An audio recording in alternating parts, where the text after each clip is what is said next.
मुलांनो, आयुष्यात तर काम तर करावंच लागेल मित्रांनो. तर त्यासाठी मी एका कंपनीमध्ये इंटरव्ह्यूसाठी गेलो. सगळ्यात पहिले भरला मी पेट्रोल. माझ्या रिझ्यूमची झेरॉक्स काढली मित्रांनो आणि निघालो एका दिशेनं मित्रांनो. एवढा कॉन्फिडन्स माझ्यामध्ये की आता तर मी सिलेक्टच होणार आणि मी होणार डायरेक्ट मॅनेजर. कुठला मॅनेजर मित्रांनो? इथं तर इंटरव्ह्यू चालूच नव्हता. मला तर कळतच नव्हतं की मी काय करू.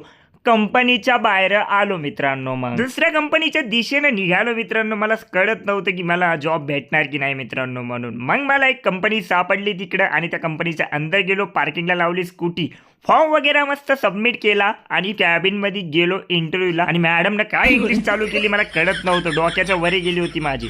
मग तेच आपली स्कूटी काढली आणि निघालो दुसऱ्या कंपनीकडे मित्रांनो. आणि ही कंपनी बघून तो म्हटलं की नाही बाबा इथं नाही जायचं.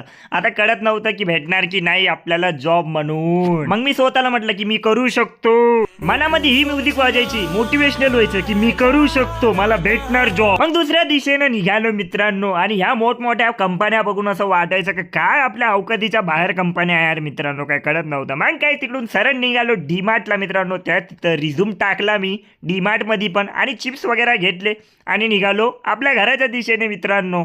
घरी गेलो आणि पोचलो, मस्तपैकी जेवण केलं. मला जॉब भेटणार की नाही कमेंट मध्ये नक्की सांगा.